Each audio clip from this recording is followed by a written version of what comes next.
Sundar C sir, உங்கள் எல்லா படத்துலையும் வந்து ஒரு லீட் ஆர்டிஸ்ட் ஒருத்தர் இருப்பார், சித்தார்த் ஆர்யா, வினய், அந்த மாதிரி. இதில் ஏன் அப்படி இல்லை? ஆக்சுவலாக இந்த படம் நான் ஆரம்பிக்கும் போது எனக்கு இதில் நடிக்கிற ஐடியா இல்லை ஒரிஜினலாக. அதனால் என்ன பண்ண, ஸ்கிரிப்ட் பண்ணும்போதே வந்து மேல் கேரக்டர் ஒன்று தான் இருந்துச்சு. அப்படி தான் நம்ம ஆரம்பித்தேன். நான் ஸ்கிரிப்ட் ஃபுல்லாக முடிக்கும்போது ஆக்சுவலி ஒரிஜினலாக வந்து ஒரு ஹீரோ தான் நடிக்கிறதா இருந்துச்சு. அவர் யாருன்னு தெரியும், மிஸ்டர் விஜய் சேதுபதி. பட் கொஞ்சம் கொஞ்சம் சின்ன இஷ்யூ ஆச்சு. அவரும் ரொம்ப ஃபீல் பண்ணார், நான் ஏன்னா அந்த குறுகிய காலத்தில் ரொம்ப க்ளோஸ் ஆகிட்டோம். we are both looking forward to work with each other. But சின்ன ஒரு டேட் கிளாஷ் இருந்துச்சு. அந்த டேட்டு மாற்றினா இங்கே இருக்கிற எல்லா ஆர்டிஸ்ட்டும் ஆல்ரெடி நாங்கள் டேட் வாங்கி வச்சிட்டோம் ஃபைனல் பண்ணுறதுக்கு. ஸோ டேட் மாற்ற முடியாத ஒரு சுச்சுவேஷனாக இருந்துச்சு. அதனால் டக்குன்னு ஆரம்பிக்கும் போது என்னால் வேறு ஹீரோ தேட முடியாத சுச்சுவேஷன். அதனால் நானே பண்ணிட்டேன். இன்னொன்று ப்ரொடியூசர் ஏசி சண்முகம் சார் வந்து அதில் கொஞ்சம் ரொம்ப பர்டிகுலராக இருந்தார். ஏன்னா அரண்மனைங்கிறது பார்த்தீங்கன்னா ஒவ்வொரு ஃப்ரான்ச்சைஸ்லையும் இப்போ இங்கே மட்டும் இல்லை மற்ற லாங்குவேஜ்லையும் போகும்போது அங்கே எல்லாத்துலேயும் ஒரு காமன் ஃபேஸ் தான் நான் இருந்தேன். ஸோ இந்த படத்தில் அந்த பப்ளிசிட்டியில் நான் இல்லைன்னா அது தப்பாக இருக்கும்ட்டு எல்லாருமே ஃபீல் பண்ணாங்க. Right from my other language buyers வந்து தயாரிப்பாளர் AC Shanmugam sir, AC Arunkumar sir எல்லாருமே ஃபீல் பண்ணாங்க. ஸோ அதனாலையும் ஒரு காரணம். ஸோ அதனால தான் இன்னொரு மேல் கேரக்டர் இல்லை. பட் எனிவே வந்து இது ஒரு ஃபீமேல் சென்ட்ரிக் மூவி தான் Aranmanai. So more then Rashikan and Tamannaah வந்து அதை அதை வந்து கரெக்டாக இது பண்ணிட்டாங்க. சுந்தர் சார், ட்ரெய்லர் நல்லா இருக்கு, ரொம்ப கிராண்டியராக இருக்கு, வாழ்த்துக்கள். மற்ற 3 பாட்டோட இதில் என்ன சார் ஸ்பெஷல், சிஜி தவிர என்ன கண்டென்ட்? சார் மற்ற படம் எல்லாத்தையும் பார்த்தீங்கன்னா அந்த எனிமிட்டி, நான் அப்படியே ஸ்பீச்சில் சொன்ன மாதிரி பார்த்தீங்கன்னா ஒரு எனிமிட்டி பேஸ் பண்ணி தான் இருந்துச்சு. இப்போ ஃபர்ஸ்ட் படத்தில் பார்த்தீங்கன்னா அன்சிகா கேரக்டர் பார்த்தீங்கன்னா அவங்க காதல் நிறைவேறதுக்கு முன்னாடியே கொண்டுருவாங்க. ஸோ அதனால் வர்ற ஒரு இது. செகண்ட் பார்ட்டில் அதே மாதிரி பார்த்தீங்கன்னா அன்சிகா வந்து அவங்க குடும்பத்துக்கு அகேன்ஸ்டாகவே ரிவெஞ்ச் எடுப்பாங்க. தேர்ட் பார்ட்டில் ஆண்ட்ரியா வந்து அவங்க குழந்தைக்கு வாழ்வு கொடுக்க முடியாமல் செத்துருவாங்க. அந்த வெஞ்சன்ஸுக்கு வந்து ரிவெஞ்ச் எடுப்பாங்க. மாதிரி ஒரு பர்சனல் வெஞ்சன்ஸ் தான் அந்த 3 பார்ட்டு இருந்துச்சு. பட் இந்த பார்ட் அப்படி இருக்காது. நான் ஸ்பீச்சில் சொன்ன மாதிரி ஒரு வேற ஒரு பேக்டாப்பில் இந்த கதையை சொல்லியிருக்கோம். அது ரொம்ப ஒரு இன்ட்ரெஸ்டிங்கான விஷயமா இருக்கும். ஒரு அந்த மாதிரி ஒரு கெட்ட சக்திக்கும் ஒரு தாய்க்கும் நடக்கிற ஒரு போராட்டம் மாதிரி இந்த படத்தில் பேச வரும். ஸோ அந்த விஷயத்தில் வந்து டோட்டலாகவே நீங்கள் அரண்மனை 1, 2, 3 பார்ட்டுக்கும் 4க்கும் பெரிய கான்ட்ராஸ்ட் இருக்குன்னு நான் நம்புறேன். அதாவது நாங்கள் நம்பி எடுத்திருக்கோம், ஆடியன்ஸ் பார்த்து அது சொல்லணும் அவங்களுக்கு பிடிச்சிருக்கான்ட்டு அந்த நம்பிக்கை எடுத்துருக்கோம். ஃபுல்லாகவே ஒரு வித்தியாசமான அரண்மனை நீங்கள் பார்க்கலாம் விஷுவலாக. இன்னைக்கு எல்லாருமே நாங்கள் க்ரீனில் உட்காந்துருக்கோம். அது காரணமே பார்த்தீங்கன்னா இந்த படம் ஃபுல்லாகவே வந்து ஒரு க்ரீன் ஏரியா, அதாவது ஒரு காட்டுக்குள்ளே இருக்கிற ஒரு ஊர், காட்டுக்குள்ளே இருக்கிற ஒரு அரண்மனை, காட்டுக்குள்ளே இருக்கிற ஒரு போலீஸ் ஸ்டேஷன், காட்டுக்குள்ளே இருக்கிற ஒரு கோயில், ஃபுல்லாகவே அந்த க்ரீன் பேக்ட்ராப்பில் இருக்கும். ஸோ அதனால தான் அந்த ஒரு சிம்பாலிக்காக தான் எல்லாம் க்ரீனில் இருக்கும். ஸோ இட் வில் பி விஷுவலாகவும் ரொம்ப பிரமாண்டமாக இருக்கும். ஸ்கிரிப்ட் சைட்லையும் பார்த்தீங்கன்னா சேஞ்ச் இருக்கும். சுந்தர்சி சார், பெரும்பாலும் வந்து தமிழ் சினிமாவில் பார்த்தீங்கன்னா வந்து இந்த சீக்வல் இல்லைன்னா ஃப்ரான்ச்சைஸில் வந்து சக்ஸஸ்ஃபுல்லாக இருந்ததில்லை. 1, 2, 3 வந்திருந்தாலும் அந்த அளவுக்கு. பட் உங்களுக்கு வந்து 4th சீக்வல் வரைக்கும் அந்த ஃப்ரான்ச்சைஸில் வந்திருக்கீங்க. பட் எல்லாமே இது வரைக்கும் போன 3மே சக்ஸஸ்ஃபுல்லாக இருந்துச்சு. This is the 4th one.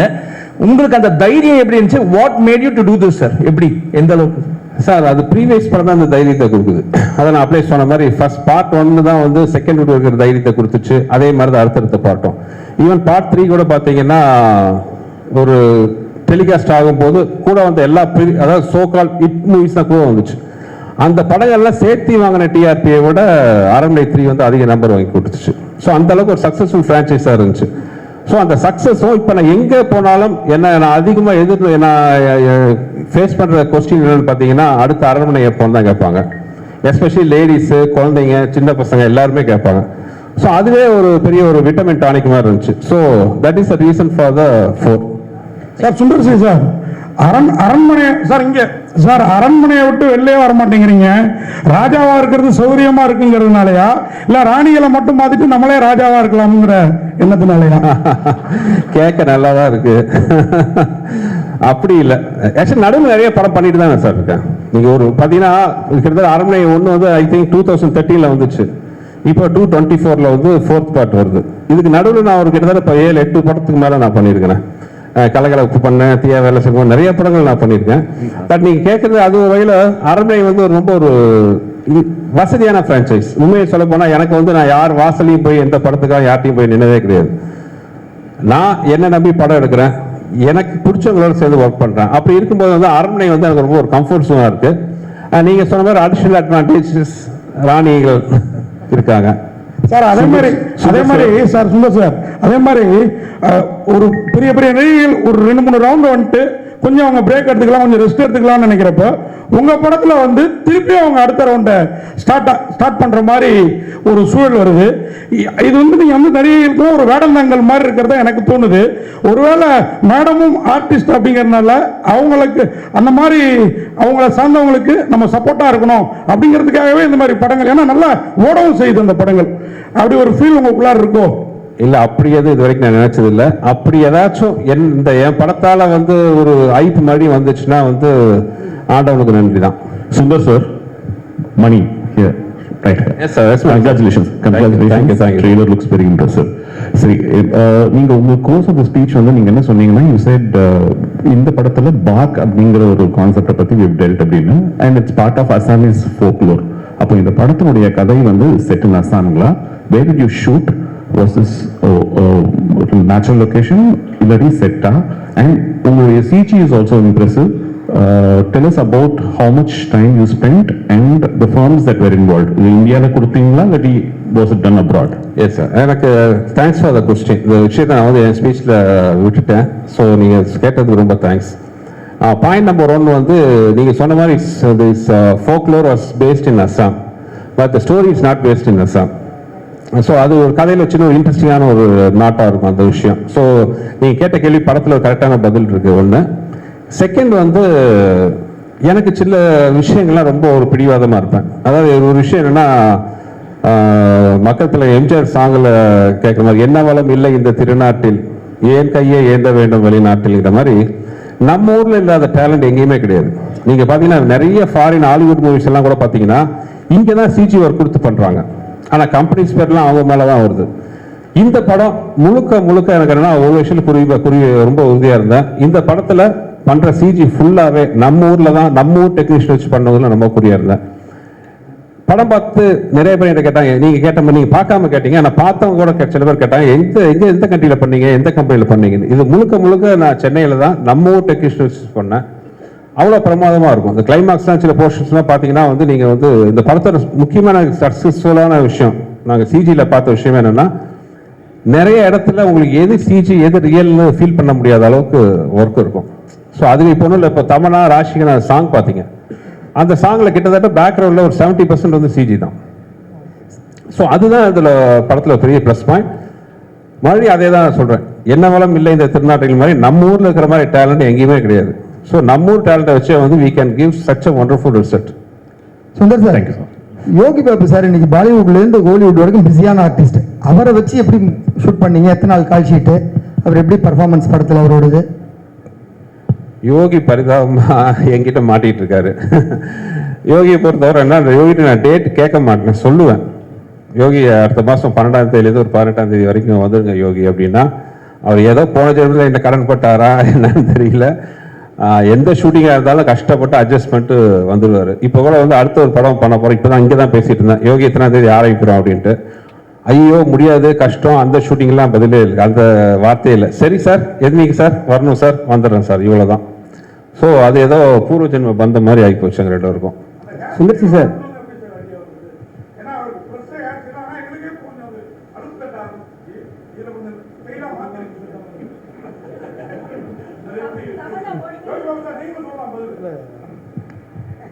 நீங்க கேட்ட கேள்வி திரும்ப கேளுங்க. கேப் கேட்டுங்க, அதான் மேட்ரு. விடுங்க, இதுதான் பதில், அவ்வளோதான், விடுங்க. சுந்தர்சி சார், நீங்கள் அரண்மனை இங்கே ஸ்டேட் அரண்மனை 4 எப்பவுமே வந்து அரண்மனைனாவே 2 ஹீரோயின் கூட வந்து கண்டிப்பாக வந்து குஷ்பு மேடம் இருப்பாங்க. ஏன் கம்பல்சரி அவங்க வராங்களா, இல்லை வந்து நீங்கள் எடுத்துக்கிறீங்களா, இல்லை நீங்கள் வந்து தான் ஆகணுன்றாங்களா, சண்டை போடுறாங்களா? அது ஒரு அரண்மனை. அதான் அவனுக்கு முன்னாடி இருக்கிற பெரிய சவால் என்னென்னா, நான் ஏற்கனவே சொன்னது தான். நான் முதல் தடவை வந்து ரஜினி சார் படம் பண்ணுறதுக்கு முன்னாடி அப்போ வந்து நான் நினச்சிக்குவேன் மனசில், இருக்கிறதுலே ஈஸி வந்து ரஜினி சார் வச்சு படம் பண்ணுறது தான்.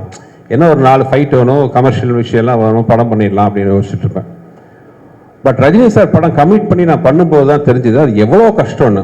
ஏன்னா ரஜினி சார் வச்சுட்டு அவர் ஃபார்முலா தாண்டி வெளியில் வர முடியாது. ஆனால் அதே மாதிரி பண்ணாமல் இன்னும் கொஞ்சம் பெருசாக பிரம்மாண்டமாக அவர் பண்ண மாதிரி பண்ணணும், ஆனால் வேற மாதிரி பண்ணணும். இது வந்து ஒரு பெரிய சவால், ரொம்ப கஷ்டப்பட்டோம். அதே தான் அரண்மனை சீரீஸும். அரண்மனை சீரீஸில் பார்த்தீங்கன்னா மக்கள் எதிர்பார்க்குற விஷயம்லாம் நிறைய இருக்குது, அதெல்லாம் இருக்கணும். ஆனால் எதிர்பார்க்கறதுக்கு மேலே இருக்கணும், ஒரு மாதிரி இருக்கணும், ஆனால் ஒரே மாதிரி இருக்கக்கூடாது. அந்த ஒரு மாதிரி இருக்கிற விஷயத்தில் முக்கியமான விஷயம் என் ஒய்ஃபும் கூட ஒரு சென்டிமெண்ட்டாக வந்து இன்னொன்று அவங்க என்னோட படத்தில் கெஸ்ட் ரோல் நடிச்ச படம், என் படம் ஹீரோ நடிச்ச படமாகட்டும், கெஸ்ட் ரோல் நடிச்ச படம் எல்லாமே வந்து நல்லா வெற்றி பெற்றிருக்கு. ஸோ அதுவும் ஒரு வீட்டில் சொல்லி பயமுறுத்துவாங்க. ஸோ இதெல்லாம் ஒரு முக்கியமான காரணம். Miss Tamannaah, what made you choose this role? Tamanna, here. What made you choose this role, this script? I mean, definitely one was Sundar C sir directing this film, because we've done action together before, and in the Kadai Kekambodu, I just felt it was completely different. And Sundar C sir sonna madri நாங்கள் படம் எடுக்கும்போது ஒரு comfort, ஒரு understanding, ஒரு நம்பிக்கை ரொம்ப ரொம்ப முக்கியம். அண்ட் சார் கூட actually I think he's one person நான் ரொம்ப கான்ஃபிடென்ட்டாக சொல்ல முடியும் that even if I don't here the script, I know that sir ஒரு நல்லா படம் எடுப்பாங்க, அதில் ஒரு நல்ல மெசேஜ் இருக்கும், ஆனால் ஒரு என்டர்டெய்னிங் ஃபார்மேட்டில் இருக்கும். And I think that has been my core reason for being in the movies. நீங்கள் எந்த விஷயம் சொன்னாலும் அது என்டர்டெய்னிங் இல்லைன்னா அது ஆடியன்ஸ்க்கு கரெக்டாக சேர முடியாது. So I think he is somebody who understands if you want to actually tell a good story, how to make it entertaining but also say something with it. So definitely it was Sundar C sir. I mean, it was very easy to make a choice. Miss Tamanna, here, right here, at the back. Yeah. Hello. Hello. Ma'am, apparently when the director spoke, he said that, you were, you had to go through a difficult schedule because this was a very challenging role, and that you had to do a lot of stunts in this film. So did you actually undergo any particular training? How did you handle the challenge? I think there is a lot of physicality in the film, but it's not what usually comes under the understanding of stunts. It's more, the challenge here was more emotional for sure. Sir, Kurta character na புரிஞ்சுக்கிறதுக்கு எனக்கு time படுச்சு. And I think that was very important that I should understand the character properly before I play it. And I just gave it my best and gave it a piece of my heart. So but I'm very thankful to Sundar C sir for giving me this opportunity, because I'm sure this is definitely going to be my best. Yogi Babu sir mike கொடுங்களேன். Yogi sir சொல்லுங்க sir. Sundar C sir படத்துல கவுண்டமணி நடிச்சாரு, Vadivel sir நடிச்சாரு, சந்தானம், நீங்க 4வது தலைமுறையா நடிக்கிறீங்க. ஆனா இப்ப உள்ள சமீப கால படங்கள்லாம் நாங்க தியேட்டர்ல சிரிச்சே ரொம்ப நாள் ஆயிட்டு. அவர் படம்லாம் விழுந்து சிரிப்போம், வயிறு வலிக்க சிரிப்போம். தியேட்டர்ல காமெடி இல்ல, டிராக்கும் இல்ல, ரொம்ப மைனஸ் ஆயிடுச்சு. அதுக்கு என்ன சென்சார்ல நீங்க கொஞ்சம் ஹெல்ப் பண்ணுங்க போயிட்டு. ஏன்னா கவுண்டமணி சார் ஒரு நேரத்தில் வந்து டே காமெடி தலையா அந்த தலையா சொன்னாரு, எல்லாம் சிரிச்சோம். இப்போ டேனால அது சென்சார்ன்றாங்க, அதை நீங்க முதல்ல கரெக்ட் பண்ணிட்டு வந்தீங்கன்னா கரெக்டா. தேங்க்யூ. சுந்தர்சி சார், இந்த பேய் படத்துல பெரும்பாலும் உலக லெவல்ல கிளாமரே இருக்காது. ஆனா உங்க படத்துல மட்டும்தான் இந்த பேய் படத்துல கண்டிப்பா எல்லா படத்துலயும் ஒரு கவச்சி பாட்டு கவச்சி இருக்கு. இந்த ஃபார்முலாவை நீங்க எங்க கண்டுபிடிச்சீங்க? மீனாட்சி, ஃபர்ஸ்ட் இந்த பாட்டு எல்லாம் இருக்கா இருக்குன்னு கேட்கறது நீங்க தான். மைக்கை பிடிச்சிட்டு இல்ல அரண்மனை வந்து நான் ஆசை ஃபர்ஸ்ட் எடுக்க பிளான் பண்ணது என்னன்னா, வழக்கமா ஆரல் படம்னா என்ன இருக்கும், ஒரு பாலடைஞ்ச பங்களா, டார்க்கு, ஒரு பயப்படுத்துற மாதிரி ஒரு அழகா, இந்த பேய்னாலே ஒரு பயம். நான் இந்த formula I want to break it. அரண்மனைனா ஏன் பேய் படம்னா ஒரு கலர்ஃபுல்லா இருக்கக்கூடாதா, கிராண்டியரா இருக்கக்கூடாதா, நல்ல அழகான ஃபேஸஸ் இருக்கக்கூடாதா, அந்த பேய வர அந்த ஆர்டிஸ்ட் அவங்களே அழகா இருக்கக்கூடாதா, இதெல்லாம் தான் காரணம். இன்னொன்று, என்னோட படங்கள் பேசிக்கா அழகியல். அது படத்தில் நடிக்கிற ஹீரோவாகட்டும், ஹீரோயின் ஆகட்டும், கேரக்டர் ஆகட்டும், ஹியூமர் ஆர்டிஸ்ட் ஆகட்டும், யாராக இருந்தாலும் அவங்க எல்லாருமே அழகாக இருக்கணும் தான் ஆசைப்படுவேன். யாரையுமே அது ஒரு கோமாளித்தனமாக ட்ரெஸ் பண்ணுறதோ அசிங்கப்படுத்துறதோ எனக்கு பிடிக்காது. என்னோட படம் வந்து சார்ட் ஆஃப் ஒரு அழகான ஒரு ப்ராஜெக்டாக இருக்கணும்னு ஆசைப்பட்றேன். அப்படி இருக்கும்போது ஆட்டோமேட்டிக்காக அந்த சாங் வர்றது it's a natural thing. Sir, Yogi Babu sir மாதிரியே இப்போ பாதியும் விடவே மாட்டேங்கிறீங்களே, அவர் போக மாட்டேங்கிறாரா இல்லை நீங்கள் விட மாட்டேங்கிறீங்களா சுந்தர் சி சார்? ஏன்னா நல்லா இருக்குது காம்பினேஷன். 2 பேரும் ஒன்றா இருக்கிறதுல என்னங்க பிரச்சனை? அதனால தான் கேட்குறாரு உங்கள் வாயிலிருந்து. இல்லை இப்போ தான் அதான் தமனா, ராஷிகண்ணா, யோகி, விடிவி எல்லாரும் கூடயும் நான் கன்வின்ஸ் படம் பண்ணுறேன். நீங்கள் இதுக்கு இந்த ஸ்டேஜில் இருக்கிற எல்லாரும் கூட பார்த்தீங்கன்னா எனக்கு தெரிஞ்சு சந்தோஷ் பிரதாப் மட்டும் தான் இப்போ ஃபர்ஸ்ட் டைம் வந்திருக்காரு. இனி அவரும் பார்த்தீங்கன்னா எல்லா படத்துலையும் வருவார். எனக்கு அந்த கம்ஃபர்ட் ஜோனுங்கிறது ரொம்ப பிடிக்கும். என்ன புரிஞ்சுக்கிட்ட ஆர்டிஸ்ட் கூட, புரிஞ்சுக்கிட்ட டெக்னீஷியன்ஸ் கூட, ஒன்றில் இப்போ கேமராமேன் ஆகட்டும், என் கூட ஒர்க் பண்ணுற ப்ரொடக்ஷனில் இருக்காரு பாலகோபி ஆகட்டும், மணி, எல்லாருமே பார்த்தீங்கன்னா பிகினிங்லேருந்து என் கூட ஒர்க் பண்ணுறவங்க தான். So it's natural. விச்சு இருக்காரு, என் முதல் படத்துலேயும் என் கூட தான் இருக்காரு. So it's a natural process. Kovai sir, ஆமாம் உங்களுக்கு தான் ஒரு கேள்வி. கவுண்டமணி சார் முதல் யோகி பாபு வரை உங்களுடைய இந்த காமெடி பயணம் எப்படி இருந்தது சொல்ல முடியுமா? கொஞ்சம் குறிப்பிட்டு ஒவ்வொருத்தரையும். நான் ஆரம்பத்துலேருந்து இப்போ வரைக்கும் நானாக தான் இருக்கேன். என்ன மாத்துறது வந்து இயக்குனர்கள் கையில் இருக்குது. ஸோ அவங்க எங்கிட்ட என்ன மாதிரி வேலைகள் வேணும்னு கேட்குறாங்களோ அதை அவங்களுக்கு பிடிச்ச மாதிரி நான் செய்கிறேன். அதுதான் அன்னையிலேருந்து இன்னைக்கு வரைக்கும் என்னுடைய ட்ராவலுக்கு ஒரு காரணம். மேல் ஆர்டிஸ்ட்டை பற்றி சொல்லுங்கள். காமெடி நடிகர்கள் உங்கள் கூட நடித்தவங்களை பற்றி, கவுண்டமணி சார் முதல் யோகி பாபு வரை. எல்லாருமே டேலண்டட் பர்சன்ஸ். அதான் சொல்கிறேன். இப்போ காமெடியாக வந்து சாதாரணமாக எல்லாரும் டக்குன்னு காமெடி ஆர்டிஸ்ட்னு சொல்லிட்டு வர முடியாது. அவங்களுக்கு தனி திறமைகள் இருந்தால் மட்டுமே தான் அவங்க வந்து மக்களுக்கு நடுவில் அவங்களுக்கு பிடிச்ச நடிகர்களாக வாழ முடியும். அப்படி இருக்கிற பட்சத்தில் கவுண்டமணி சார்லேருந்து இன்றைக்கி யோகி பாபு அவர் வரைக்குமே வந்து உங்களுக்கு பிடிச்சதுனால தான் இப்போ அவரை பற்றி எங்கிட்ட கேட்குறீங்க, சரியா? உங்கள் எல்லாருக்கும் அவரை பிடிக்குது இல்லையா? அப்போ அவர்கிட்ட ஏதோ ஒரு திறமைகள் இருக்குது. திறமைகள் இல்லாமல் யாருமே வந்து காமெடி நடிகராக வர முடியாது.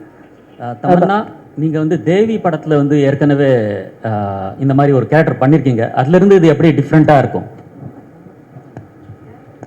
தேவிக்கும் இந்த படத்துக்கும் கனெக்ஷனே கிடையாது actually. I think the genre is the same. It's a horror comedy. But அது தவிர கனெக்ஷனே கிடையாது ஒன்றும். தமனா, பெங்கால் டைகர் 2 பேரும் சேர்ந்து பண்ணியிருக்கீங்க. ஸோ இந்த படத்துலையும் சேர்ந்து ஆக்ட் பண்ணியிருக்கீங்க. நீங்கள் ஸ்டேஜில் பேசும்போது சொல்லியிருந்தீங்க எனக்கு ரொம்ப கம்ஃபர்ட் ராஷிகண்ணா, ஸோ எல்லா விஷயத்தையும் ஷேர் பண்ண முடியும் அப்படின்னு. ஸோ வேறு இந்த செட்டில் வேறு யார்கிட்ட நீங்கள் ஷேர் பண்ணாத விஷயங்கள் இருக்கா? அவங்க தான் உங்களுக்கு ரொம்ப கம்ஃபர்ட்டாக இருந்தாங்களா? I think you'll have to see the film because I mean I don't know, Tamanna, you want to add something? The thing is, Raashi நானும் கண்டிப்பாக இந்த படத்துக்கு அப்புறம் நிறையா பேர் நமக்கு மெனி மோர் காம்பினேஷன், ஹீரோஸ்க்கு இப்படி காம்பினேஷன் இருக்கும் அந்த மாதிரி. ஐ எம் ஹோப்பிங் இந்த படத்துக்கு அப்புறம் நாங்கள் 2 பேருக்கும் காம்பினேஷன் வச்சுக்கிட்டு இன்னும் நிறையா படங்கள் எடுப்பாங்க. Because I think the most important thing is both of us are very secure actors. And ராஷியோட ஜேர்னி நான் பார்த்துருக்கேன், ரொம்ப இன்ஸ்பைரிங்காக இருக்குது. ஏன்னா இந்த மேடையில் வந்து இவ்வளோ தமிழ் பேசுகிறது, இவ்வளோ அவங்களோட டெடிகேஷன், அவங்களோட ஃபிட்னஸ் பற்றி இருக்கலாம், அவங்களோட பேசுகிற டைலாக்ஸ் பற்றி இருக்கலாம், அந்த மாதிரி டெடிகேஷன் நான் பார்த்ததே இல்லை இந்த recent times. It matches her. Not even true. No. I think she's so much of her own, and I get inspired by her. And when we did a film together, appo genuine or a bond form aichu. And of course, you know, we're not like chuddy buddies, we don't talk every day, but whenever we meet, ஒரு ரொம்ப fondness, ஒரு comfort, ஒரு லேயரே எல்லாமே பேச முடியும் அந்த மாதிரி ஒரு person she is. So we don't have any interesting anecdotes from the film, but actually share a very strong bond with Rashi. Rashik,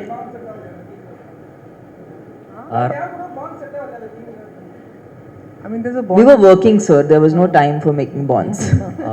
Raashi, நீங்கள் சவுத் சினிமாவில் அதிகமாக உங்களை பார்க்க முடியல இப்போ முன்ன மாதிரி, என்ன காரணம் அது? Actually, I've never planned where I want to work. I think content, wherever I get to do content or wherever I feel satisfied as an actor, I go there. And I think I'm working in Telugu also. Aranmane is also coming. I have more films in Tamil also. So I'm trying to balance all the industries. There's no reason as such that, you know, why are you not working here? When I was working here, people would ask me, when are you going to Bollywood? When are you doing Hindi? Now when I'm doing Hindi, they're asking me, why are you not doing South? So I don't know where to go. But I just feel like all the industries have been very warm and welcoming. I love working in any industry, and I think that that's why we are so rich as a culture, as a tradition, that we have so many industries working and everybody is passionate about making good films, and I think all of us actors want to just be part of good films. And I'm very happy that like Tamanna, I also got an opportunity to work in almost all the industries. I think we've covered all industries, and I think that's a huge plus today, you know. So I'm very proud of my journey, and wherever it takes me, even if I get more Tamil films, of course I'd love to do more content here also, in Telugu also, in Hindi also, wherever cinema will decide where it will take me. Sundar C sir அரண்மனை 4 மாதிரி அரண்மனை 5 வரும்னு நாங்கள் எதிர்பார்க்குறோம். ஏன்னா CBI diary group அந்த காஞ்சனா மாதிரி பாட்டு தான் 4 பாட்டு வந்திருக்கு. நீங்கள் 5 வந்து எடுப்பீங்க நம்புகிறோம். மீனாட்சி தான். எங்களுக்கு ஒரே ஒரு கேள்வி, அந்த அரண்மனை 5வது இந்த மாதிரி விழாக்கு ஃபங்க்ஷனுக்கு தயாரிப்பாளர் இருக்கிற குஷ்பு மேடம் வந்து ஒரு மத்திய அமைச்சராக வருவாங்களா? போலீஸ் ப்ரொடெக்ஷன், ஒரு பெரிய பாதுகாப்பு, இது அதற்கான வந்து யோகம் இருக்கா? அதுக்கான வாய்ப்பு இருக்கா? No politics. சார் சுந்தர்சி அது வேற டிபார்ட்மெண்ட். சார் வந்து அரண்மனையில் வந்து சுந்தர்சி சார் தான் ஹீரோ அண்ட் டைரக்டர், சரிங்களா? இதுக்கப்புறம் எடுக்கிற படத்துலேயே வந்து அவர் தான் ஹீரோ அண்ட் டைரக்டர் வருமா? ஏன் ஹீரோவுக்கு பஞ்சமா, இல்லை வந்து ஹீரோ வந்து கரெக்டாக வந்து உங்களுக்கு ஒர்க் பண்ணி தர மாட்டாங்களா? இல்லை, நான் அப்பவே சொல்லிட்டேங்க, அரண்மனைங்கிறது ஃபீமேல் சென்ட்ரிக். அது வந்து அதை நீங்கள் ஃபிக்ஸ் பண்ணிக்கோங்க. அது ஹீரோவும் கூட வருவாங்க நிறைய. அதனால் நான் ஸ்கிரிப்ட் பண்ணும்போதே அந்த மாதிரி தான் வருது. கதை தான் தீர்மானிக்குது எல்லாமே. நாளைக்கே வந்து இந்த படம் வந்து ஓகே, ஒரு திடீர்னு ஒரு மேல் சென்ட்ரிக்காக ஒரு ஸ்கிரிப்ட் அமைஞ்சதுன்னா கண்டிப்பாக வந்து ஒரு பெரிய ஹீரோ இருப்பாங்க. அவ்வளோதான். Script decides everything. சார் எத்தனை லாங்குவேஜில் ரிலீஸ் ஆகுது? எல்லா லாங்குவேஜும் ஒரே டயத்தில் ரிலீஸ் ஆகுது? எல்லா லாங்குவேஜிலும் ஒரே நேரத்தில் ரிலீஸ் ஆகுது. இது மொத்தம் வந்து 5 லாங்குவேஜில் ரிலீஸ் ஆகுது. தமிழ், தெலுங்கு, மலையாளம், கன்னடம் அண்ட் ஹிந்தி. 5 லாங்குவேஜ்லையும் ஒரே நேரத்தில் ரிலீஸ் ஆகுது. டைரக்டர் சார், அதே மாதிரி நீங்கள் ஃப்ளைட்டில் போகிறப்பையும் ஒரு பெண் குழந்தை தான் கேட்டுது, வர்றப்பையும் ஒரு பெண் குழந்தை தான் கேட்டுதுன்னீங்க. ஆக்சுவலாக இந்த மாதிரி படங்கள் வந்து குழந்தைங்க எல்லாருக்குமே பிடிக்கும். ஏன் எங்களை மாதிரி ஒரு சைல்டு வச்ச ஆண் குழந்தைங்க யாரும் கேட்கலையா உங்கள்கிட்ட படம் எப்போ பண்ணுவீங்க? நான் அப்படி செட்டப் பண்ணல. போகும்போது பொண்ணு செட்டப் பண்ணியிருந்தா போகும்போது பொண்ணு வரும்போது ஆம்பளைன் வரும். இது ஒரிஜினலாக நடந்தது, அதனால 2 பொண்ணா சார். விடிவிக்கு மட்டும் ஒரே ஒரு கொஸ்டின், விடிவி சாருக்கு மட்டும். சார் உங்க குரலை கேட்கணும், ஏதாவது பேசுங்க சார். சார் மீ சேர்த்ததை பற்றி பேசுங்க சார். அதுதான் போய் சாப்பிடலாம். கரெக்ட். நன்றி நன்றி நன்றி, வாழ்த்துக்கள். லாஸ்ட் क्वेश्चन ஏதாவது இருக்கா? முடிச்சுக்கலாமா sir? Sundar C sir, last question இதோட முடிச்சுக்கிறோம் சார். ஒரே சார், கமல் சார் ஃபேன்ஸ் எல்லாருமே வெயிட் பண்றது பாத்தீங்கன்னா வந்து மருதநாயகம் அந்த படத்துக்காக தான். அதே மாதிரி உங்க ஃபேன்ஸ் வெயிட் பண்றதுக்கு பாத்தீங்கன்னா மதகத ராஜா எப்போ வரும் அப்படிங்கிறத பத்தி தான். ஸோ அந்த படம் வருமா? ஏதாவது ஹேப்பனிங் இருக்கா? ப்ரொடியூசர் அட்ரஸ் உங்களுக்கு தெரியும், நேராக போய் அவர்கிட்ட கேளுங்க. எனக்குலாம் நான்லாம் தெரியும், உண்மையே சொல்கிறேன். அந்த படத்தை காசு கொடுத்து நாங்களே வாங்கிக்கிறோம். நானும் விஷால கூட கெஞ்சி பார்த்துட்டோம். 2013 பண்ண படம் இப்போ வந்தாலும் அந்த படம் அவ்வளோ என்டர்டெயின்மெண்ட்டாக சூப்பராக இருக்கும். என்ன காரணம்னு தெரியல. இத்தனைக்கும் அந்த ப்ரொடக்ஷன், அவர் ப்ரொடியூசரோட ப்ரீவியஸ் கடனால இந்த படத்தை ஓல் பண்ணி வச்சுட்டாரு. இந்த படத்து மேலே கடன் இருந்தால் எங்கள் மேலே தப்புன்னு ஃபீல் பண்ணலாம். இந்த படம் இப்போ ப்ராஃபிட்டபிளாக ரிலீஸ் ஆகுதுக்கான அத்தனை சாத்தியக்கூறு இருக்குது. நானும் விஷாலுமே கேட்டு பார்த்துட்டோம். அவரோட பழைய கடனை அடைக்கிற சில காரணங்கள்னால இந்த படத்தை ஓல் பண்ணி வச்சிட்டார். அதனால தயவு செஞ்சு ஏன் சார்பா டீனரில் தான் அவர் ஆஃபீஸுக்கு போய் கேளுங்க. தெரியலன்னா நான் அட்ரஸ் கொடுக்குறேன். தேங்க்யூ.